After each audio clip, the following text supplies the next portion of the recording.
Hello everyone, welcome back to another episode of Phoenix Wright Ace Attorney Justice for All. Last we left off, we spent a long time investigating. Hopefully we have enough to solve this case by today because if you don't remember, Maya was kidnapped and the kidnapper said that he has not stepped even a few feet towards her, which includes not feeding her. Torture by starvation, oh boy. Adrian did it. I forgot what voice I gave him, but you know what? Forget it. That's what it looks like. Dude, no way. That woman couldn't do anything like that. In court today, there'll be a mountain of evidence that'll implicate you. A mountain of evidence? I'm certain there's someone out there trying very hard to pin this whole thing on you. Please, Mr. Lawyer. Dude, like I said yesterday, I'm refreshing like a spring breeze, alright? I can't let any sort of scandal ruin that. I understand. Well, it's almost time. Oh, it's Mia. Mia. We must get a complete acquittal today. I know. But I can't focus on Maya's situation right now. Or Pearl's either. No matter what, I have to focus on winning this case by the end of today. Indeed. Well, let's get going. It's him. This is Wright. Good morning. This is it, Mr. Attorney. The day of the trial. Maya, she's unharmed, right? Well, when I checked on her earlier this morning, she seemed a bit, how shall we say, tired. Oh, don't worry. People don't die that easily. Besides, what you really should be concentrating on is winning today's trial. For my sake, as well as yours, you must win today's trial. Which is why I sent you a little present this morning. Present? What in the world would you want to give me? Oh, you'll figure it out once the trial starts. And even if you don't like my gift, I expect you to graciously accept it and win the day's contest, if you please. Wait! The kidnapper sent me a present? Mr. Lawyer, dude? Like, who was that? No one. It's nothing to do with you, so forget you heard anything. Dude, did your nose just get longer? Yeah, I think our nose did get a bit longer there. It clearly has something to do with Ungard. Oh, God. Court is now in session for the trial of Matt Ungard. Are the prosecution and defense ready? The defense is ready, Your Honor. I say, Mr. Wright, what happened to Miss Von Karma? I don't know, Your Honor. Why are you getting mad at me? Your Honor. Please be quiet, bailiff. Court is now in session. If you must tell me something, please keep it brief. Now, what is it? Prosecutor Von Karma has... This morning, Miss Von Karma was shot by an unknown gunman. What? Shot? Somehow, I think this is the present that man was talking about. His present?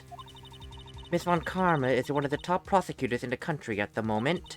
If she were to disappear, it would be to your advantage. This is totally insane! But Miss Von Karma, is she alright? I don't have that answer.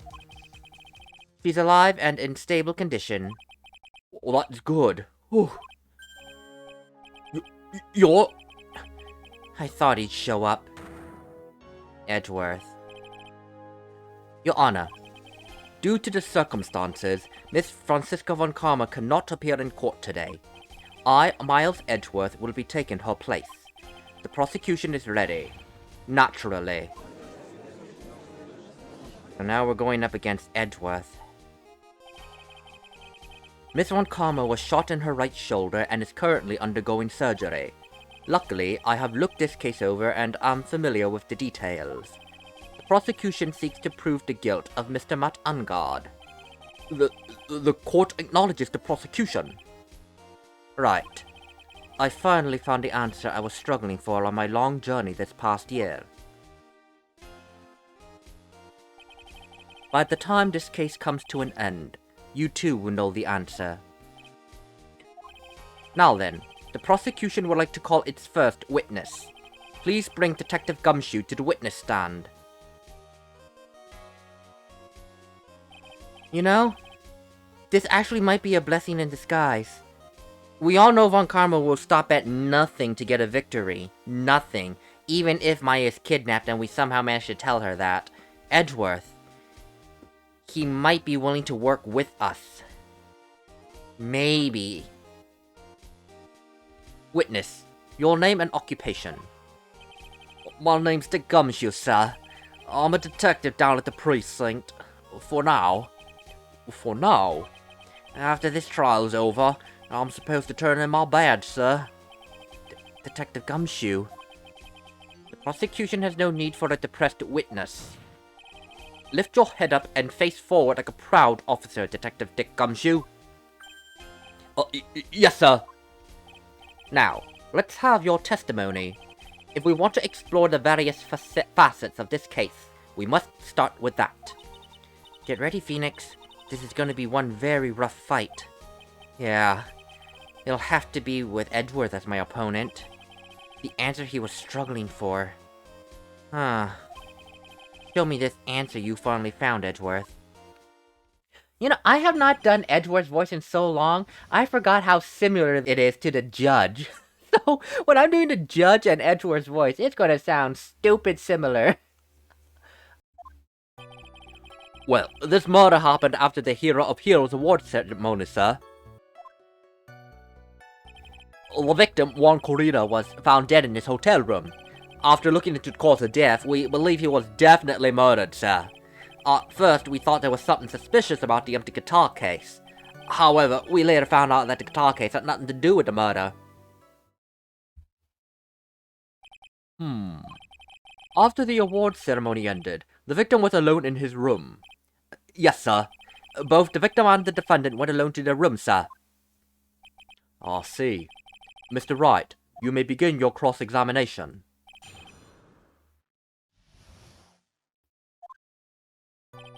This murder happened after the Hero of Heroes award ceremony, sir. Would you please give us a brief timeline of what happened after? Okay, pal. Ceremony started around 6 p.m., ended around 8, and then there was a short break.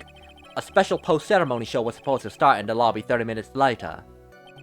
And that's when the victim's body was found, right? Which is to say, the murder occurred during that 30-minute break period. Please continue with your testimony, detective. Well, the victim, Juan Corrida, was found dead in his hotel room.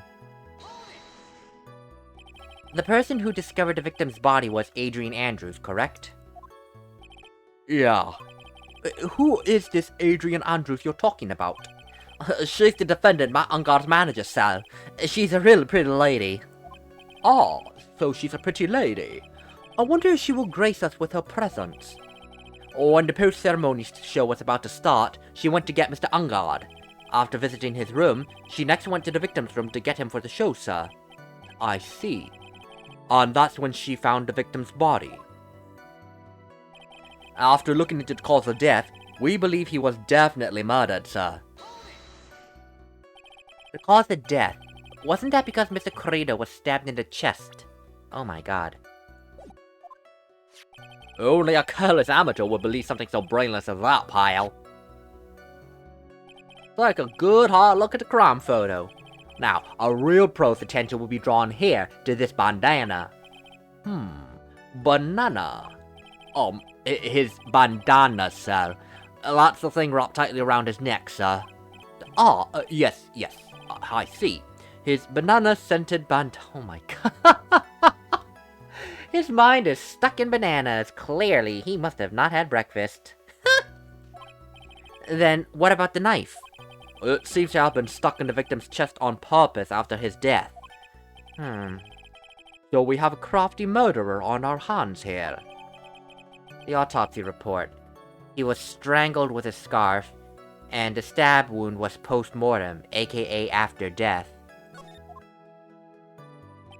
At first, we thought there was something suspicious about the empty guitar case. And why did you think that? Oh, because it was empty, pile. The Jama Ninja doesn't go anywhere without his bright red guitar. We couldn't find it anywhere at the scene of the crime. Oh, then how about this theory? Afan really wanted the guitar and did the crime to get it. How's that? Well, we thought of that too, but... Well, the only fingerprints on the guitar case were the victims. Only the victims, huh? I see. So much for my theory then. It's empty and only has Corrida's fingerprints. However, we later found out that the guitar case had nothing to do with the murder. What convinced you it had nothing to do with the case? Well, the guitar wasn't at the Gatewater Hotel that night. Well then, where was it? The bright red guitar was eventually found at the TV studio. Well, the victim, Juan Corrida, had apparently only taken the case with him, sir. So, you mean to say he forgot to put the guitar inside? Yes, sir. Even when he was on stage for the ceremony, he didn't have his guitar. So, that case was empty even before he got to the hotel? Yeah, that's right. So, it really had nothing to do with the case after all. I believe that is enough. First, the victim was choked to death with his bandana. Then, after the victim was dead, the killer deliberately stabbed him with a knife. Which brings me to my next point. Why, then, did the police arrest Matt Ungard? Because there was a reason enough to suspect him. Here it comes. Looks like Edward's back in full swing. Very well. Detective Gumshoe, please testify about this matter. Yes, sir.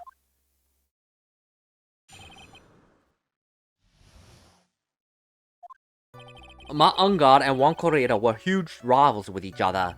They each thought that the other guy was in his way, so to speak. That's motive enough in my book.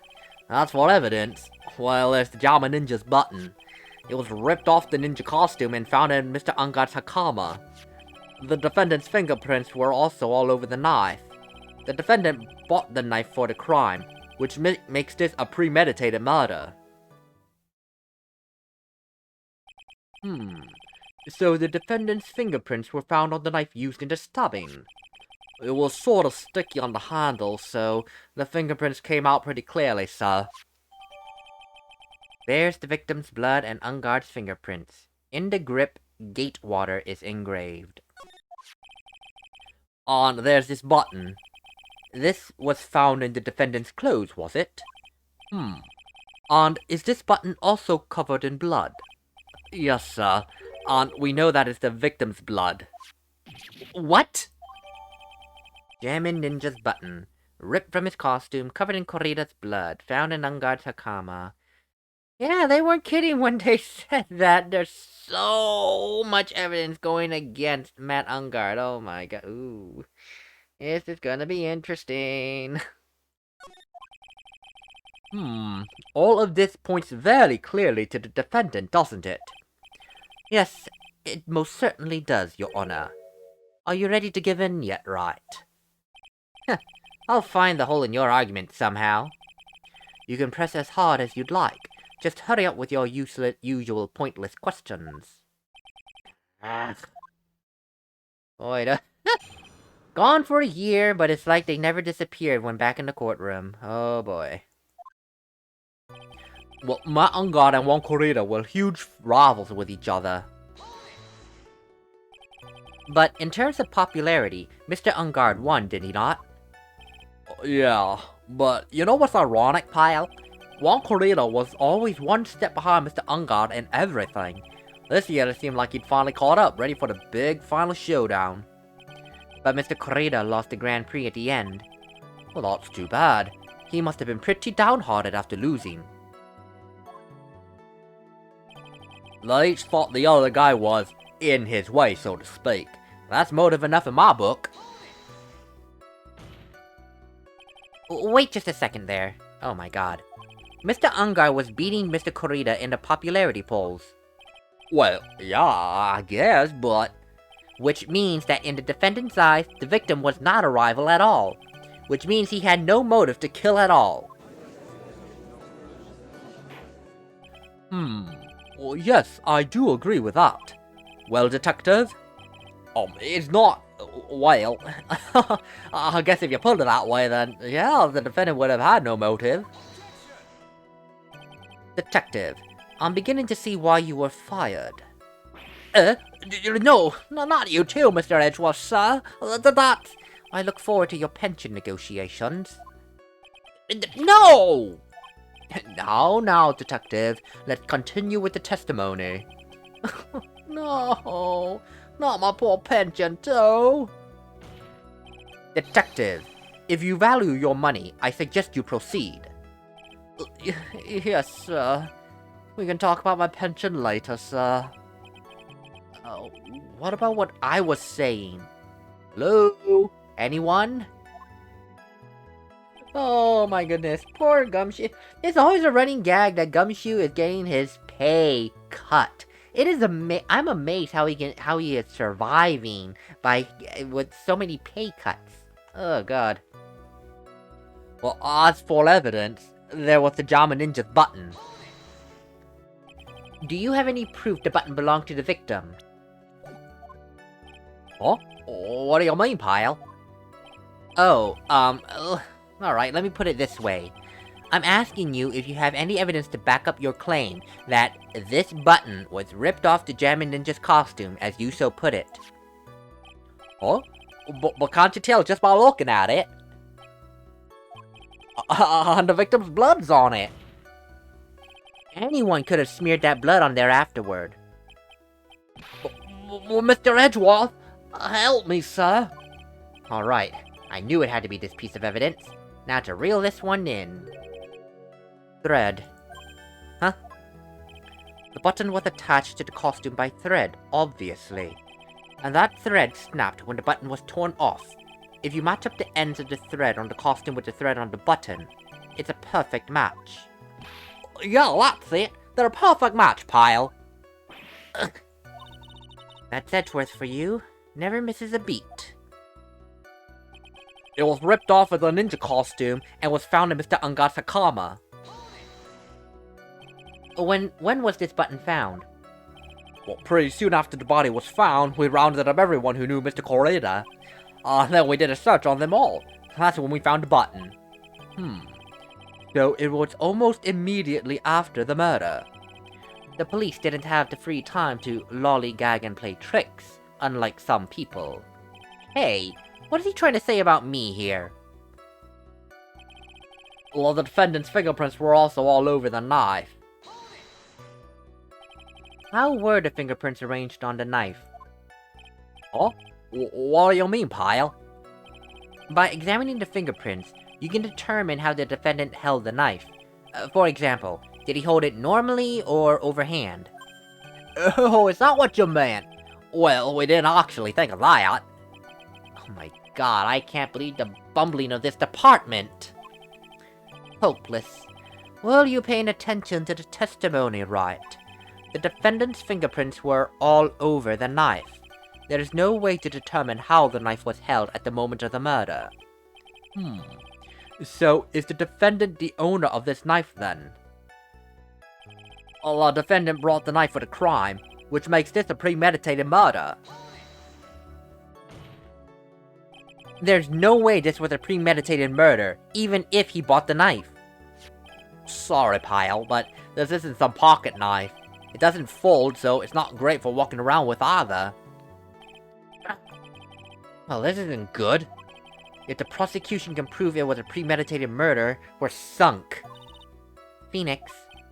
Yeah, Mia? There's something very interesting about what the detective just said now. Think carefully before it's too late. A button covered in the victim's blood, and a knife with Unguard's fingerprints. Be grateful. If the judge were more rash, he would have already pounded his gavel in closing. Oh, we're still in a world of trouble, though. Well, before any battle, you must find your enemy's weakness. So let's find a weakness in this testimony, no matter how small it may be. Okay, Phoenix? Something about... The only thing we can really counter on, then, of what they're saying, by what they're saying, is whether or not this is a premeditated murder. For those of you who don't know what the term premeditated means, it means it was planned out from the beginning, like from point A to point B, down to point C, and any further down. You plan to murder a person. You purposefully brought, like, a gun with the intent to murder. So, that's what they're saying. That Matt Ungard purposefully brought the knife over for murder. But the problem there, then, is... he did not bring the knife himself. He did not. Because remember what's engraved on it. It's engraved with the hotel's name. Last I checked, using a knife that isn't yours to begin with does not exactly fit the bill of premeditated. I mean, now, yeah, we can go into a deeper argument, but right now, what Gumshoe said specifically was the defendant bought the knife for the crime. He didn't buy it. It's not his knife. So, by that definition alone that Gumshoe is presenting, this is not premeditated.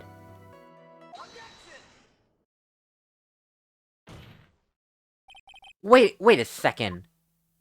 What? So, the basis of your argument that this was a premeditated murder is simply because my client bought a knife beforehand? Oh, that's right, pal. The defendant did not buy this knife. Huh?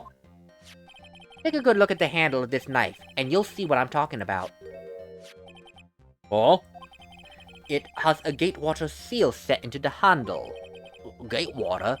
I think I've heard that name somewhere before. That's the name of the hotel, Detective. The Gatewater Hotel. Uh-oh. The murder knife was actually property of the hotel, which means this murder was not premeditated. Yes, that is very true. This is a very big... What is it, Mr. Edgeworth? I'm sorry, but the defense is simply too careless. What? Ah, the finger wag. I think whether the crime was premeditated or not has already been determined. How so? I admit this knife is hotel property. There is no one currently on the police force that is dumb enough to not realize this. But I didn't know... Oh, poor Gumshoe. The question then is, where did this knife come from? Why, that's obvious. It came from the victim, Mr. Corrida's room. Sorry, Your Honor, but that's incorrect. The victim ate a last meal before he was murdered. With that being the case, I would like to draw the court's attention to what is on top of the table. Yeah. Oh, there is a knife and a fork on the table. It was not his. Then, where in the world did this knife come from? If it pleases the court, I would like for us to recall the room of the defendant, Mr. Matt Ungard. Exactly. That's what I mentioned earlier, too. There was a knife missing. Especially what was on top of his table. There is something missing. Perhaps, is it a single knife? We investigated the leftover dishes for fingerprints, and while we were doing so, we came to the conclusion that Mr. Matt Ungard's knife was missing. Mr. Ungard had gone to the victim's room with the knife he had used during dinner. Why would he carry a knife on his visit? Why, to kill, of course. And with that, I believe the prosecution has proven this was a premeditated murder. That is exactly what I was afraid of. By Gumshoe's definition that he bought the knife, yes, we can claim it's not premeditated. But the problem is, Matt Ungard ordered room service. So, what's there to stop the prosecution from saying, as he did, that this still wasn't premeditated, if he knows that T-bone steak dinner is going to have a knife?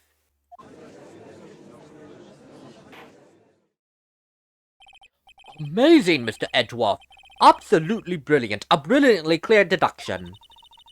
It seems like Edgeworth had this plan from the very beginning.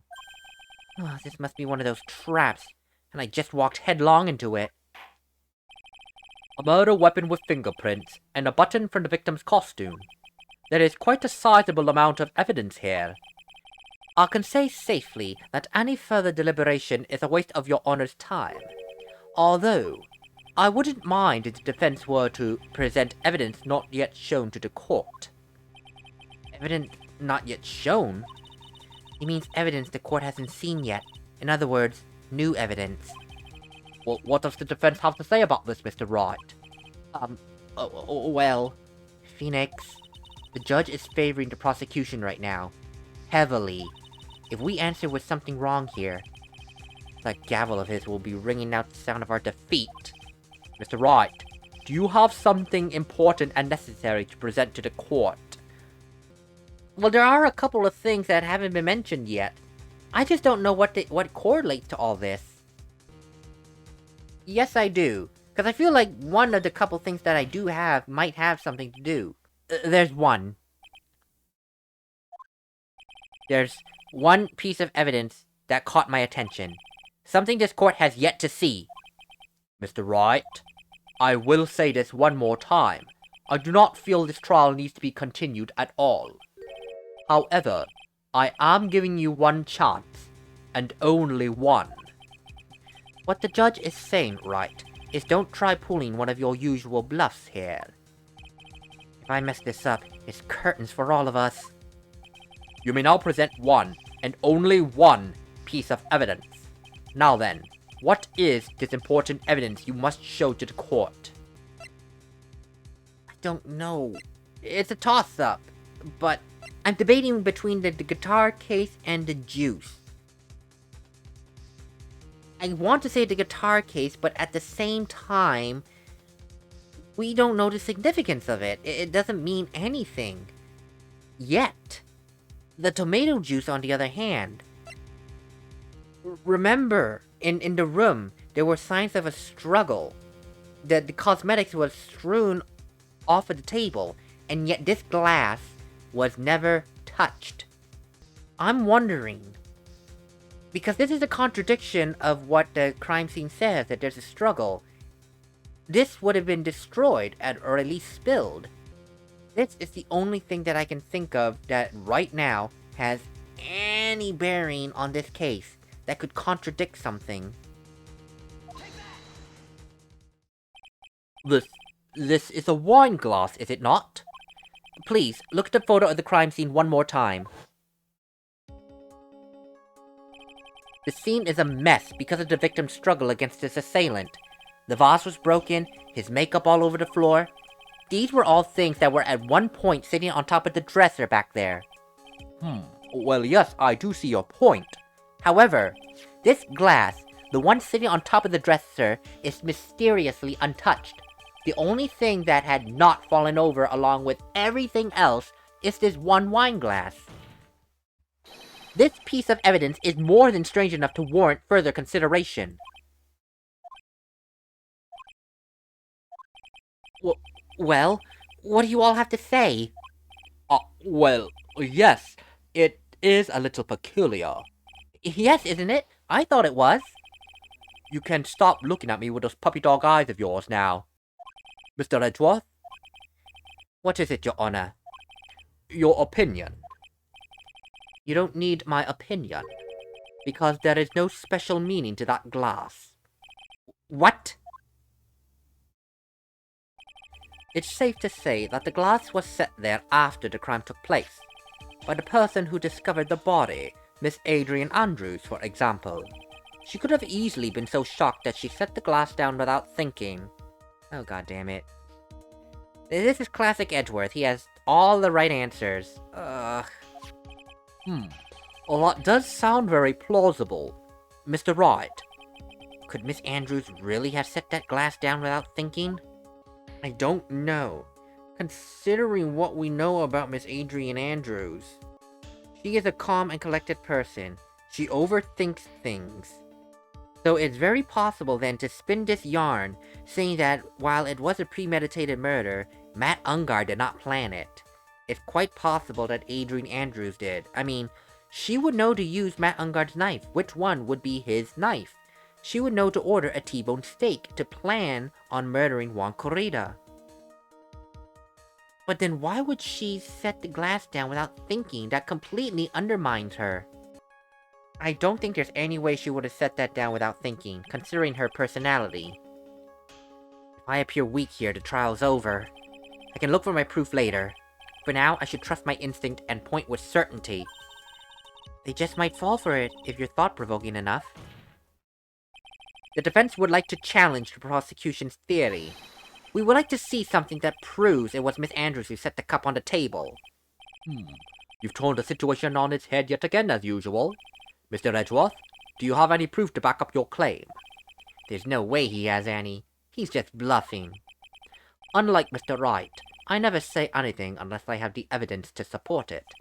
What?